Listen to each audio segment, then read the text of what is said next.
On a crisp autumn morning, Maxwell Sterling sat in his pristine black Mercedes, sipping his coffee while staring absently at the elementary school across the street.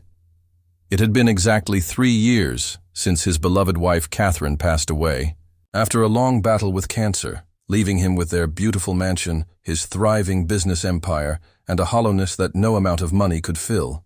The successful tech entrepreneur had everything money could buy, yet he felt emptier than ever on this anniversary. He wasn't sure why he'd driven to this particular neighborhood today, so different from his upscale gated community, but something had pulled him here, as if Catherine herself was guiding him. Maxwell watched as children poured into the schoolyard, their laughter carrying across the morning air, a stark contrast to the silence that now defined his existence. He was about to drive away when something caught his eye. A small boy, perhaps 7 or 8 years old, clutching a worn lunchbox with a familiar name scrawled across it in faded marker. Catherine. The sight of his late wife's name on that tattered lunchbox froze Maxwell in place, his coffee cup suspended mid-air. He blinked several times, certain his grief was causing hallucinations, but the name remained clear even from this distance. Catherine wasn't a common spelling. His wife had always emphasized the K and E that made her name unique. The boy holding the lunchbox looked nothing like affluence. His clothes were clean but visibly worn, his shoes scuffed beyond repair, his small frame slightly too thin. Maxwell's heart began racing as questions flooded his mind. How did this child have a lunchbox with his wife's name? Was it merely an incredible coincidence? Or could there be some connection he wasn't aware of? Before he could think clearly, Maxwell found himself stepping out of his car, his expensive leather shoes, touching the cracked sidewalk as he moved toward the schoolyard fence. Something about this boy pulled at him with an urgency he couldn't explain or resist. The child must have sensed someone watching him because he suddenly looked up, his eyes meeting Maxwell's across the distance. If you're touched by this story, already please hit that like button and subscribe to our channel for more heartwarming stories of unexpected connections that change lives forever. Leave a comment telling us if you've ever experienced a moment where coincidence felt like fate. We'd love to hear your stories. Now, let's continue with Maxwell's journey as he discovers the truth behind this mysterious lunchbox. Those eyes, Maxwell felt his breath catch in his throat. They were the exact same shade of hazel as Catherine's, with the same curious gleam that had first captured his heart 15 years ago. The resemblance was so striking that Maxwell gripped the fence to steady himself, wondering if grief had finally pushed him over the edge of reason. The boy tilted his head slightly, a gesture so reminiscent of Catherine that Maxwell had to suppress a gasp. Before Maxwell could approach or call out, a bell rang shrilly across the schoolyard, and children began rushing toward the building. The boy glanced once more at Maxwell before turning and disappearing into the stream of students entering the school. Maxwell stood frozen, his mind reeling with possibilities and questions. He knew he should leave, return to his office where important meetings awaited, but instead, he found himself walking toward the school entrance, pulled by an invisible thread he couldn't ignore. Inside the school office, Maxwell's expensive suit and commanding presence earned him immediate attention from the receptionist. "I need to speak with the principal," he said, his voice steadier than he felt. "It's an urgent matter regarding one of your students." Minutes later, he sat across from Principal Donna Garcia, a woman with kind eyes and a no-nonsense demeanor, who listened patiently as Maxwell struggled to explain his unusual request without sounding completely unhinged. "I know this sounds strange," Maxwell said, running a hand through his silver-streaked hair, "but I saw a boy this morning with a lunchbox bearing my late wife's name. He has her eyes, her mannerisms." He trailed off, aware of how this must sound. Principal Garcia studied him with a measured gaze before speaking. "Mr. Sterling, while I understand your grief, I can't simply provide information about our students to strangers, no matter how well-intentioned." She paused, her expression softening slightly. "However, If you believe there might be some connection to your family, perhaps there's another way to approach this. Principal Garcia suggested that Maxwell could make a donation to the school's underfunded lunch program, which would give him a legitimate reason to visit classrooms and observe the children without disrupting their routine. Many of our students come from challenging circumstances, she explained, as she walked Maxwell through the hallway after he'd written a substantial check. We have several foster children, some from group homes, and others living with relatives because their parents can't care for them. Maxwell nodded, only half listening as his eyes scanned each classroom they passed, searching for the boy with Catherine's eyes. They visited 3 different classes before Maxwell spotted him, sitting quietly in the back of Ms. Peterson's second-grade class, his attention focused intently on a math worksheet, while other children fidgeted and whispered. "That's him," Maxwell whispered, his heart pounding as Principal Garcia introduced him to the class as a special visitor who had generously donated to their lunch program. The children greeted him with varying degrees of enthusiasm, but the boy, in the back, Maxwell couldn't take his eyes off him, merely glanced up with that familiar thoughtful expression before returning to his work. "His name is Ethan," Principal Garcia told Maxwell quietly as the children worked on an assignment. "Ethan Miller. He's one of our foster children, been in the system since he was a toddler." Each word hit Maxwell like a physical blow as his mind raced to make connections. Catherine had never mentioned having a child before they met, but she'd been notoriously private about her past before college. There had been those mysterious 3 months when they were engaged when Catherine had disappeared, claiming she needed time alone to process the loss of her parents. Maxwell had respected her privacy, never pushing for details she wasn't ready to share. Could she have been pregnant? Had she given up a child without telling him? Principal Garcia seemed to sense his internal turmoil. "Mr. Sterling, are you all right?" she asked, genuine concern in her voice. Maxwell forced himself to nod, though he felt anything but all right as his eyes remained fixed on Ethan, who was now helping the girl beside him understand a problem. "That lunchbox," Maxwell managed to say. "Where did he get it?" "I'm not sure," Principal Garcia replied, watching as Maxwell struggled to maintain his composure. "His foster mother packs his lunch each day. Perhaps you could speak with her?" The principal hesitated before adding, "Ethan has been with Mrs. Bennett for about 8 months now, one of his more stable placements. She takes in several foster children at once." Maxwell nodded, committing the foster mother's name to memory, while continuing to observe Ethan. The boy had finished his work and was now reading a book about astronomy, another connection that sent a chill down Maxwell's spine.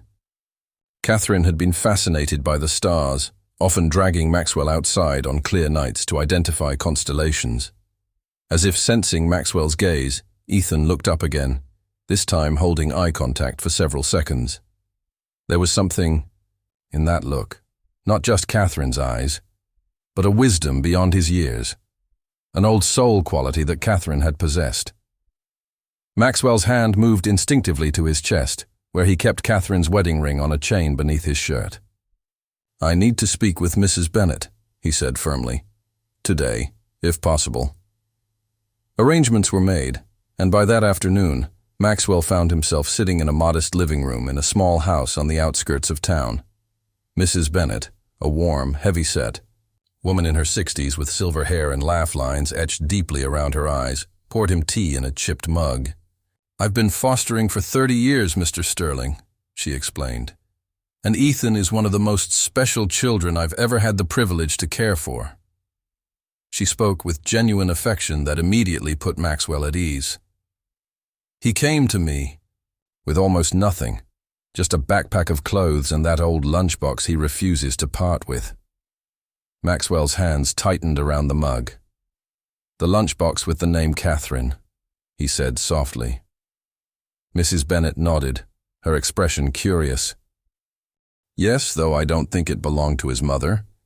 From what little information I have, his mother's name was Angela." She studied Maxwell's face, noting his reaction. Mr. Sterling, forgive my directness, but why are you so interested in... Ethan, the principal mentioned you made a generous donation, but I sense there's more to this visit. Maxwell took a deep breath, deciding honesty was the only approach. My wife's name was Catherine, he began, his voice catching slightly. She passed away 3 years ago today. When I saw her name on that lunchbox, and then saw Ethan's eyes, they're identical to hers. He paused, gathering himself. I know. It sounds crazy, but I feel a connection to this boy I can't explain. Mrs. Bennet's expression softened with understanding, rather than the skepticism he'd expected. The universe works in mysterious ways, Mr. Sterling. Sometimes coincidences aren't coincidental at all. She set down her tea and leaned forward. Ethan should be home from school soon. His social worker dropped off some additional files recently. Perhaps they contain information that might help answer your questions. Maxwell nodded gratefully, his throat tight with emotion. He pulled out his phone, opening it to a photo of Catherine, her smile radiant as she stood on a beach at sunset. This was my wife, he said, handing the phone to Mrs. Bennet. The older woman took one look at the photo and gasped, her hand flying to her mouth in shock. Oh my goodness, Mrs. Bennet whispered, her eyes wide as she stared at Catherine's image. She looks exactly like the woman in Ethan's photo. Maxwell's heart nearly stopped. Ethan has a photo of Catherine? Mrs. Bennet nodded, rising quickly. Wait here. She disappeared down a hallway, returning moments later with a small wooden box. Ethan keeps his treasures in here. He showed me once. She opened it carefully, revealing a child's collection of special items, a smooth stone, a blue jay feather, a small toy car, and beneath them, a worn photograph. Mrs. Bennet gently lifted it out and handed it to Maxwell. The photo showed a younger Catherine, her hair longer than he'd ever seen it, standing next to an older woman Maxwell didn't recognize. On the back, written in Catherine's unmistakable handwriting, were the words, "To my precious boy. I will find my way back to you someday. Love always, Catherine." Maxwell's hands trembled so violently, he nearly dropped the photograph. This doesn't make sense, he whispered. Catherine never mentioned having a child. We were married for 10 years. Before Mrs. Bennet could respond, the front door opened and Ethan walked in, his backpack slung over one narrow shoulder, the famous lunchbox clutched in his other hand. He stopped abruptly when he saw Maxwell, recognition flashing in his eyes. You're the man from school, he said quietly, his voice soft but clear. Maxwell could only nod, overwhelmed by emotion as he took in every detail of the boy's face. Mrs. Bennet moved to Ethan's side, placing a gentle hand on his shoulder. Ethan, this is Mr. Sterling. He knew someone named Catherine, like the name on your lunchbox. Ethan's eyes widened slightly, his gaze dropping to the photograph still in Maxwell's hands. That's my picture, he said, a hint of alarm in his voice. Maxwell gently handed it back, watching as Ethan carefully examined it, as if checking that it was undamaged. Who gave you this photograph, Ethan? Maxwell asked gently. Ethan looked up, those hauntingly familiar eyes studying Maxwell's face, with an intensity that belied his young age. My aunt, he replied simply, before she got sick and had to send me away. Your aunt? Maxwell repeated, confusion evident in his voice. The pieces weren't fitting together. Ethan nodded, setting down his backpack and moving to sit on the couch. Aunt Mary. She took care of me after my mom died when I was a baby. He spoke with the matter-of-fact tone children sometimes use for life's greatest tragedies. She told me Catherine was my mom's best friend who loved me very much. Maxwell's mind raced. Catherine had indeed had a close friend named Mary from her hometown, someone she'd mentioned occasionally, but who had never visited. Mary, who had supposedly moved abroad years ago. Mary, who Catherine would send birthday and Christmas cards to at a P.O. box address. Mrs. Bennet excused herself to get Ethan a snack, giving them a moment alone. Maxwell moved to sit beside Ethan, careful to maintain a respectful distance. "Ethan, may I ask about the lunchbox?" he asked gently. The boy reached for it, running his small fingers over the faded name. "Aunt Mary said Catherine gave it to me," he explained. "She said I should keep it always because someday it might help me find where I belong." When Mrs. Bennet returned with apple slices and peanut butter, she brought along a folder. "These are Ethan's records," she explained, to Maxwell while Ethan ate his snack. "I thought perhaps—" She left the sentence unfinished, but Maxwell understood. With a nod from Mrs. Bennet, he began carefully looking through the paperwork. Birth certificate, medical records, placement history. According to the birth certificate, Ethan's mother was indeed Angela Miller, who had died in a car accident when Ethan was just 6 months old. The father's name was listed as unknown. Ethan had then been placed with his mother's sister, Mary Miller, until 3 years ago when Mary was diagnosed with terminal cancer. It was the timeline that made Maxwell's heart pound. Mary had become ill right around the time Catherine had begun her own battle with cancer. The final pages in the folder were letters from Mary to the foster system, explaining that she had no other family who could take Ethan, and expressing her hope that he would find a loving, permanent home. The last letter was dated just weeks before Catherine's death, and attached to it was an envelope marked, "For Ethan's future guardian." With trembling hands and Mrs. Bennet's encouraging nod, Maxwell opened the sealed envelope, pulling out a handwritten letter. The handwriting struck him immediately, not Catherine's, but similar enough that he could see they had learned penmanship from the same teacher, perhaps at the same school. "Dear person who has been entrusted with Ethan," it began, "if you're reading this, it means both my sister Angela and I are gone, and Ethan has no blood relatives left to care for him. What Ethan doesn't know, what I've never had the courage to tell him, is that while Angela gave birth to him, she was not his biological mother." Maxwell stopped reading, his gaze flying to Ethan, who was now showing Mrs. Bennet a drawing he'd made in art class, blissfully unaware of the revelation unfolding. Maxwell continued reading, his heart pounding so loudly he was certain the others must hear it. Catherine Reynolds was Ethan's birth mother, the letter continued. She was my dear friend who found herself pregnant at 19 by a man who abandoned her when he learned about the baby. Maxwell's world tilted on its axis. Catherine's maiden name had been Reynolds. She had been 19 when they met in college, but they hadn't started dating until junior year. There had been that mysterious first semester when she'd withdrawn, temporarily, returning the following term thinner, quieter, more focused. She'd explained it as a family emergency, and he'd never questioned further. The letter went on.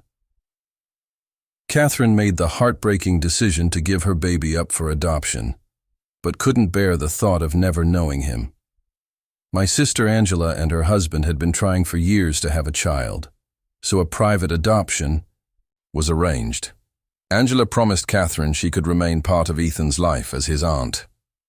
Tragically, Angela's husband died before the adoption was finalized, but she proceeded as a single mother, loving Ethan as her own until her accident. Catherine visited whenever she could until she met someone special and feared complicating her new relationship by revealing her past. She stayed in touch through me, sending gifts, photos, and her love. Maxwell couldn't breathe. The timeline, the visits Catherine had made to her friend Mary, the 3 months she'd disappeared during their engagement. It all aligned with a secret she'd kept, perhaps planning to reveal it someday when the time was right. A secret that cancer had stolen her chance to share. The letter continued. In recent months, both Catherine and I have received difficult diagnoses. We've spoken about Ethan's future, and Catherine expressed deep regret at never telling her husband about Ethan. She feared it was too late, that too many years had passed, that he might feel betrayed by her silence. Before she became too ill to write, Catherine penned a letter to her husband about Ethan, which I've enclosed with this note. If by some miracle you know how to reach Maxwell Sterling, please ensure he receives this. Catherine believed he was a good man who would want to know his stepson. Maxwell's hands shook so violently that the papers rustled. His stepson, Ethan, was Catherine's biological son. The child she'd never told him about, the secret she'd carried throughout their marriage. The second letter in the envelope bore his name in Catherine's handwriting, the sight of which brought instant tears to his eyes. He'd thought he'd seen her final words in the letter she'd left for him before her death. Instructions about her, funeral, expressions of her love, wishes for his future happiness. But here was another message from beyond, in an envelope that had taken 3 years to find its way to him. Maxwell excused himself, stepping onto Mrs. Bennet's small porch for privacy as he opened this last gift from his wife. "My dearest Maxwell," it began, "if you're reading this, 2 things have happened. I've left this world, and you've somehow found Ethan. I've imagined this moment 1,000 times, wondering how you would feel, what you would think of me for keeping such a secret." Maxwell wiped away tears as he continued reading. "I was 19, scared and alone when I discovered I was pregnant. The father wanted nothing to do with us, and I made what I thought was the most loving choice, placing my baby with my dear friend's sister who desperately wanted a child. Years later, when we met, I fell so deeply in love with you that I feared losing you if you knew about my past." Catherine's letter continued.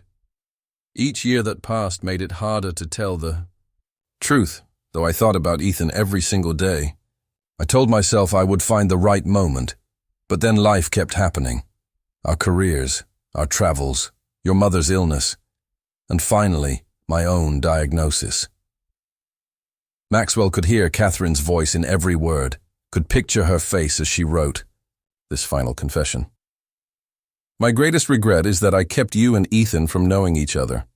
You would have been an amazing father to him, Max. You still could be. He's so much like you, thoughtful, curious, kind. He has your intelligence and determination, though he got my eyes and stubbornness." Maxwell laughed through his tears at this observation. She'd seen the similarities even when he hadn't known to look for them. "I have no right to ask anything of you after keeping this secret, but if your heart leads you to Ethan, please know that loving him would be the greatest gift you could give to him and to me." Maxwell stood on that small porch for a long time, Catherine's letter clutched to his heart as he processed everything. Inside, he could see Ethan through the window, now doing homework at the kitchen table while Mrs. Bennet prepared dinner. The boy who had Catherine's eyes and apparently, according to Catherine, Maxwell's own intelligence and determination. A child who had lost everyone who was supposed to protect him. His birth mother, his adoptive mother, his aunt. A boy carrying a lunchbox with Catherine's name like a talisman, believing it would somehow lead him to where he belonged. Maxwell thought about his empty mansion, his lonely existence these past 3 years, the hollowness that no business success could fill. He thought about the strange impulse that had led him to drive to this neighborhood on this particular day, the 3rd anniversary of Catherine's death. Had she somehow guided him here? Was this her final gift to both of them? A chance to heal, to become the family they should have been all along? When Maxwell finally returned inside, his decision was made. He asked Mrs. Bennet if he could speak with Ethan's social worker as soon as possible. He would need to be vetted, to take parenting classes, to prove himself worthy of guardianship. There would be home studies, background checks, legal hurdles. But Maxwell Sterling had built an empire from nothing. He could certainly navigate the foster system for something infinitely more valuable than any business deal. "Ethan," he said gently, sitting down at the table beside the boy. "I knew Catherine. She was my wife." Ethan's eyes widened. His homework? Forgotten. "Your wife?" he repeated, clearly trying to process this information. Maxwell nodded, choosing his next words carefully. "She loved you very much. And I think she meant for us to find each other someday." Ethan studied Maxwell's face with that intense, searching gaze. "Is that why you came to my school today?" Maxwell nodded. "I saw your lunchbox with her name, and something told me I needed to meet you." Over the following weeks, Maxwell visited Ethan regularly, each of them cautiously getting to know the other. Maxwell brought photos of Catherine to share, telling Ethan stories about her kindness, her laugh, her love of astronomy. Ethan gradually opened up about his memories of Aunt Catherine, who would visit bearing gifts and who would point out constellations at night. Maxwell worked tirelessly with social services, renovating part of his mansion into a perfect bedroom for a science-loving 7-year-old. He took parenting classes, read countless books on child development and adoption trauma, and even started therapy to process his own feelings about Catherine's secret and the sudden prospect of fatherhood. Mrs. Bennett became an unexpected ally, helping both Maxwell and Ethan navigate the complex emotions of their situation. "He talks about you constantly," she told Maxwell during one visit. "Yesterday he asked if your house has a yard where he could set up the telescope from his wish list." Maxwell smiled, having already ordered that exact telescope for Ethan's upcoming birthday. "Do you think I'm doing the right thing?" he asked, her voicing his deepest fear. "What if I'm not what he needs?" Mrs. Bennett's answer stayed with Maxwell through the challenging months of the approval process. "That boy has lost everyone who was supposed to be permanent in his life," she said firmly. "The fact that you're even asking that question tells me you're exactly what he needs." 6 months after that fateful morning when Maxwell had spotted Catherine's name on a worn lunchbox, the final adoption was approved. Ethan Sterling, his new legal name, moved into the mansion that had once seemed too large and empty for Maxwell, alone. The boy brought with him his few possessions, including the precious wooden box of treasures and, of course, the lunchbox that had started everything. On their first night as an official family, Maxwell and Ethan sat on the balcony outside, Ethan's new bedroom, the promised telescope set up between them. "Do you think she can see us?" Ethan asked quietly, his eyes turned toward the star-filled sky. Maxwell followed his gaze upward, his arm gently draped around his son's shoulders. "I know she can," he replied, his voice thick with emotion. "In fact, I think she's been watching over both of us all along." 2 years later, Maxwell stood at the back of an elementary school auditorium, recording on his phone as Ethan accepted a first-place trophy in the regional science fair. The project, a detailed study of how different environmental factors affected plant growth, had been entirely Ethan's idea, though Maxwell had helped build some of the equipment. As applause filled the room, Maxwell caught sight of Mrs. Bennett, sitting a few rows ahead, beaming with pride at her former foster child. She turned and gave Maxwell a thumbs up, her eyes glistening with happy tears. Ethan had blossomed in his new home, his natural intelligence nurtured by the best schools, and his emotional wounds healing under Maxwell's patient, loving care. The business empire still thrived, but Maxwell had restructured his role to allow for school pickups, science fair preparations, and weekend adventures with his son. The mansion, once a showplace featured in architectural magazines, now boasted dinosaur models in the living room, a basketball hoop in the driveway, and a treehouse in the backyard that Maxwell and Ethan had built together over one memorable summer. The hallway leading to Maxwell's home office had been transformed as well, no longer displaying only his business awards and achievements. Now it featured photographs charting Ethan's growth and their journey together as father and son. Prominently displayed among them was a professional portrait taken on adoption day, Maxwell and Ethan both in suits, their smiles radiant, with Catherine's photograph placed on a small stand beside them, included in their milestone. Beside this hung Ethan's first report card, with the Sterling name, his perfect attendance certificates, and candid shots of camping trips and beach vacations. The worn lunchbox with Catherine's name had been carefully preserved in a custom shadow box mounted on the wall as a reminder of how their family had found its way together. Maxwell had established a scholarship foundation in Catherine's name, providing educational opportunities to children in foster care, a legacy that honored both Catherine's intelligence and her love for the son she had been forced to place with. others. On Ethan's 10th birthday, Maxwell took him on a special trip to Catherine's hometown, where they visited her childhood home and met some of her old friends who shared stories that filled in more pieces of Catherine's early life. They visited the college where Maxwell and Catherine had met, walking the paths they had walked together, seeing the library where they'd studied side by side. Throughout the journey, Maxwell shared age-appropriate truths about Ethan's complicated origin story, answering questions with honesty and compassion. "Were you angry when you found out about me?" Ethan asked, as they sat on a bench near the campus lake. Maxwell considered the question carefully before answering. "I was sad that I missed knowing you sooner," he said finally. "And sad that your mom felt she couldn't tell me. But never, not for 1 second, was I anything but grateful that you exist."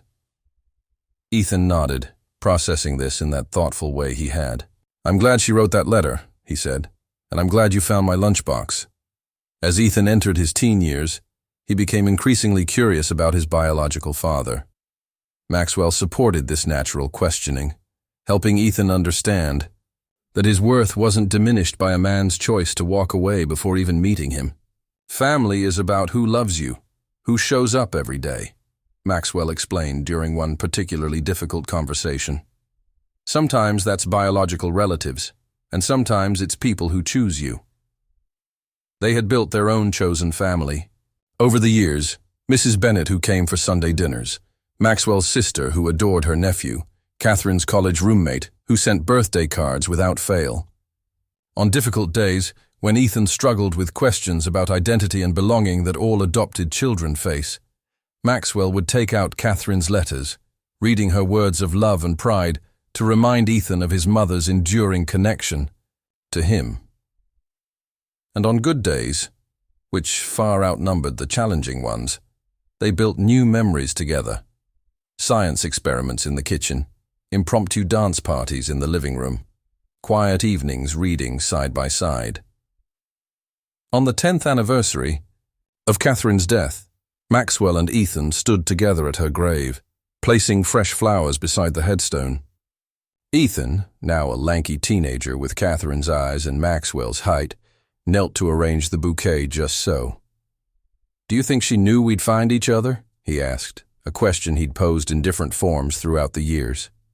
Maxwell smiled, thinking of that strange impulse that had drawn him to an unfamiliar neighborhood on that particular morning so many years ago.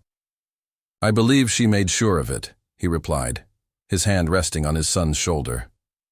As they walked back to the car, Maxwell reflected on how a single moment had altered the trajectory of both their lives. A glimpse of a name on a lunchbox that had led him to the son he never knew he had, and given a lonely boy the father he desperately needed. It wasn't the family either of them had expected, but it was theirs, built on Catherine's love, strengthened by loss, and sustained by the choice they made every day to be there for each other, no matter what.